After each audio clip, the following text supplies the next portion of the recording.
And now India is manufacturing weapons that countries want to buy. An aircraft carrier which is $12 billion, $15 billion, $20 billion made by private companies.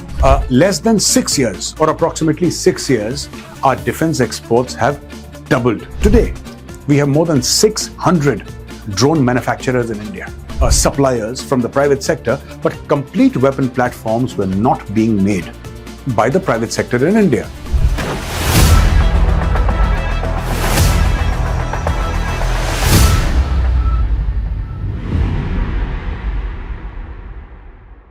India's defense exports have surged past 1.78 lakh crores. And this is phenomenal. This translates to roughly around $18.5 billion plus. What is the miracle that happened in India? Suddenly, a net importer of weapons, the top importer of weapons in the world, some years back, is today becoming one of the biggest exporters. Hi, I'm Major Gaurav Arya and you're watching Open Collar. Defense production soars to a record 1.78 lakh crore in fiscal 25-26.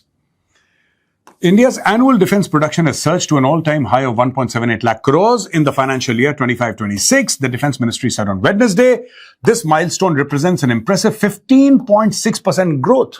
There has been a 15.6% growth over the previous fiscal year's output of 1.54 lakh crores. So, last year or last financial year, it was 1.54 lakh crores. And from here, it jumped to 1.78 lakh crores and a staggering 110% increase since financial year 20 to 21, which means that in less than 6 years or approximately 6 years, our defense exports have doubled. So at that point in time, the figure stood at 84.643 crore and now it's 1.78 lakh crores.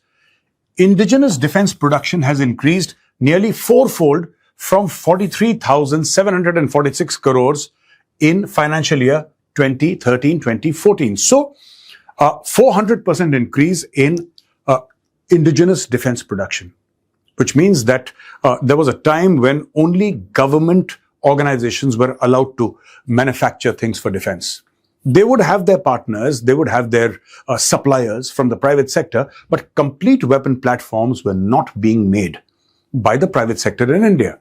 There was a flip in policy. The government changed everything and suddenly, there was a time, I remember 6-7 years back, nobody in India spoke of drones. The only drones we knew were the ones which were available on websites. You could buy drones and they were used for, things like photography, making a film, things like that.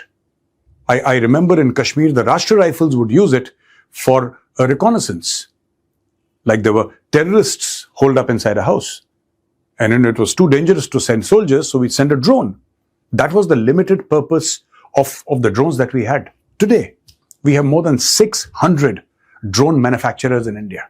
And the level of indigenization that is happening, it started off with zero. Today, in many places, it is 50, 60, 70% indigenization that is happening. And this is a miracle that has unfolded in less than 6 years. Defense PSUs and other PSUs accounted for 76% of the total production, while the private sector contributed 24%, which is a rise from 22% in financial year 24-25. So from 22%, but what we need, viewers, is for these figures to flip. And I hope in the next 5 years they flip. On the next 10 years they flip. We need the government manufacturing less and less, and we need the private sector manufacturing more and more. And I hope that these figures flip absolutely. A lot of this, I think, and this is my personal assessment, a lot of this 76% would also come from HAL. That is my sensing. That is my limited view into this entire 76% because it has its order book full. Mark 1 Tejas, Mark 2 Tejas, and so many helicopters and other platforms that HAL is manufacturing. A lot of it has to do with this 76%, or a lot of the 76% has to do with that.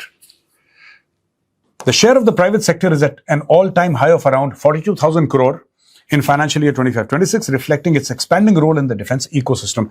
This is exactly what you need. Without this, you can't have a defense manufacturing ecosystem. I mean, I love to give the example of the United States of America. Aircraft carriers.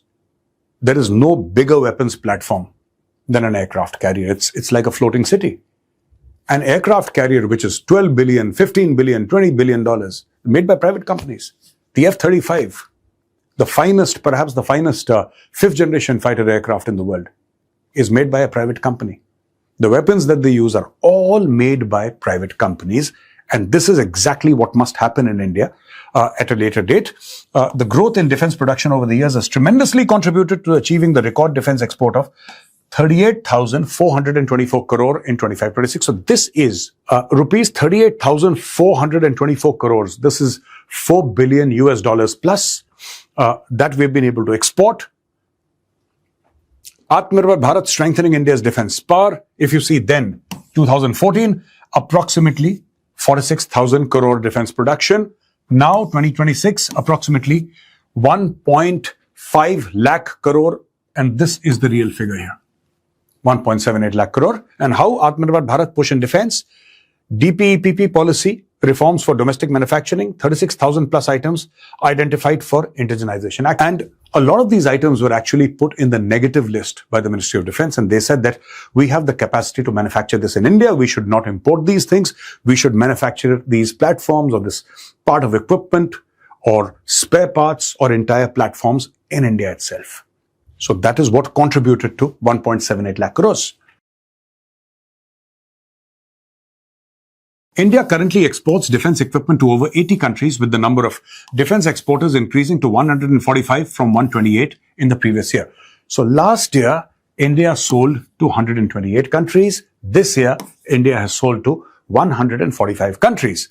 The BrahMos supersonic cruise missile remains India's marquee defense export, with the USD 375 million Philippines contract for shore-based anti-ship variants currently under execution. Vietnam has also signed a deal for the missile, while discussions with Indonesia are underway.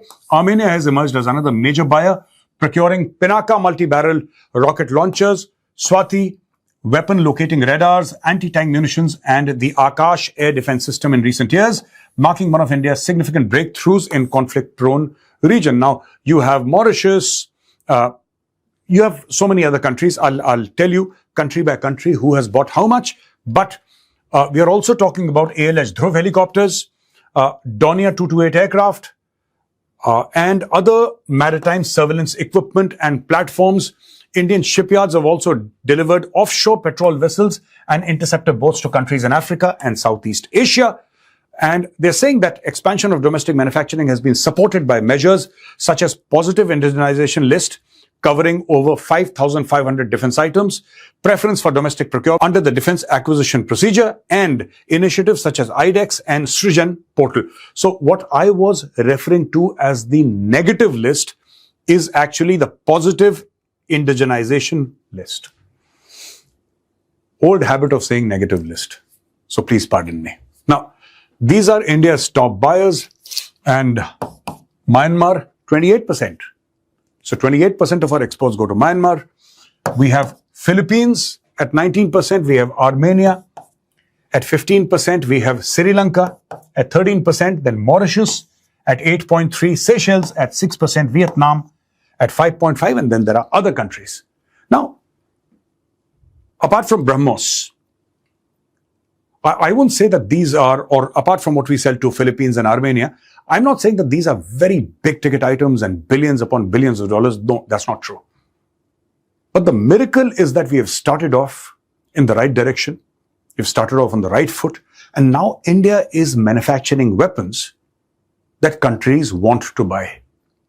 And a special mention must be made. Of course, Pinaka is an outstanding platform, and, BrahMos, no doubt, has proven its worth. But what is really coming out nowadays is, how people view Akash. And that is all after Operation Sindoor. Suddenly, everybody wants to know, what is this air defense platform that India has come up with? What is it? What is Akash? This is the question that most of the people are asking. Defense production up 15%, private sector share climbs to 24%. So according to the latest government data, defense public sector undertakings and other PSUs accounted for approximately 76% of total production, while the private sector contributed 24%, which is a rise from 22%. We've already discussed this. Capacity in the public sector has also grown, but is dwarfed by the production facilities being set up with private investment. Besides ammunition and explosives, new private sector units are investing in large-scale drone manufacturing, electronics production, manufacturing of long-range weapons and robotics. The share of the private sector is at an all-time high of around 42,000 crore in financial year 25-26, reflecting its expanding role in the defense ecosystem. Growth in defense production is also reflected in Indian military export data, with the number crossing a record, rupees 38,424 crore. So friends, this is what this video was about, how Indian weapons manufacturing is progressing by leaps and bounds. It all started off with a visionary who said that this is the way forward for the Indian defense sector. And today, we might have all these big figures and we're talking in billions upon billions of dollars, but initially there was one man who took the risk and he started the ball rolling. And today, while we celebrate the Indian manufacturing setup and hope that it will grow into one of the world's finest and largest and most successful manufacturing setups, let us not forget that man who made it possible, the late Manohar Parrikar. Thank you for watching Open Caller. I'll be back again next week. Till then, Jai Hind.